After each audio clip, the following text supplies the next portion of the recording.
राधे भक्तों, श्री हरिवंश, श्री कुंज बिहारी। आज हम पढ़ेंगे धर्म का कोई आदि नहीं होता और एक जीव दूसरे जीव की किस प्रकार सेवा में लगा हुआ है। चलिए, भले ही यह सनातन धार्मिक विश्वास का मानव इतिहास के पृष्ठों से कोई आदि हो, लेकिन सनातन धर्म के इतिहास का कोई आदि नहीं होता, क्योंकि यह जीवों के साथ शाश्वत चलता है। जहां तक जीवों का संबंध है, प्रामाणिक शास्त्रों का कथन है कि जीव का ना तो जन्म होता है ना मृत्यु। गीता में कहा गया है कि जीव ना तो कभी जन्मता है ना कभी मरता है, वह शाश्वत तथा विनाशी है और इस क्षणभंगुर शरीर के नष्ट होने के बाद भी रहता है। सनातन धर्म के स्वरूप के प्रसंग में हमें धर्म की धारणा को संस्कृत के मूल शब्द के अर्थ में समझना होगा। धर्म का अर्थ है जो पदार्थ विशेष में सदैव रहता है। हम यह निष्कर्ष कहलाते हैं या निकालते हैं कि अग्नि के साथ ऊष्मा तथा प्रकाश सदैव रहते हैं। ऊष्मा व प्रकाश के बिना अग्नि शब्द का कोई अर्थ नहीं होता।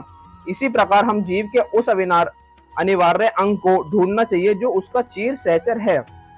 यह चीर सहचर उसका शाश्वत गुण है और यह शाश्वत गुण ही उसका नित्य धर्म है। जब सनातन गोस्वामी ने श्री चैतन्य महाप्रभु से प्रत्येक जीव के स्वरूप के विषय में जिज्ञासा की, तो भगवान ने उत्तर दिया कि जीव का स्वरूप या स्वाभाविक स्थिति भगवान की सेवा करना है। यदि हम चैतन्य महाप्रभु के इस कथन का विश्लेषण करें तो हम देखेंगे कि एक जीव दूसरे जीव की सेवा में निरंतर लगा हुआ है। एक जीव दूसरे जीव की सेवा कई रूपों में करता है। ऐसा करके जीव जीवन का भोग करता है। निम्न पशु मनुष्य की सेवा करते हैं, जैसे सेवक अपने स्वामी की सेवा करता है। एक व्यक्ति अपने स्वामी ब की सेवा करता है, ब अपने स्वामी सा की और सा अपने स्वामी दा की। इसी प्रकार हम देखते हैं कि एक मित्र दूसरे मित्र की सेवा करता है, माता पुत्र की सेवा करती है, पत्नी पति की सेवा करती है, पति पत्नी की सेवा करता है। यदि हम इसी भावना से खोज करते चले तो पाएंगे कि समाज में ऐसा एक भी अपवाद नहीं है जिसमें कोई जीव सेवा में ना लगा हो।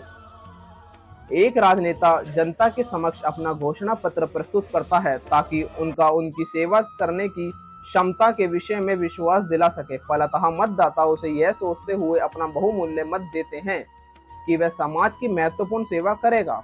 दुकानदार अपने ग्राहक की सेवा करता है और कारीगर पूज्यपतियों की सेवा करता है। पूज्यपति अपने परिवार की सेवा करता है और परिवार शाश्वत जीव की शाश्वत सेवा क्षमता से राज्य की सेवा करता है। इसी प्रकार हम देख सकते हैं कि कोई भी जीव अन्य जीव की सेवा करने में मुक्त नहीं है। अतएव हम यह निष्कर्ष निकालते हैं कि सेवा जीव का चीर सहचीर है और सेवा करना जीव का शाश्वत धर्म है। तो आज का अध्याय हम यही खत्म करते हैं। सो भक्तों, राधे राधे, श्री हरिवंश, श्री कुंज बिहारी।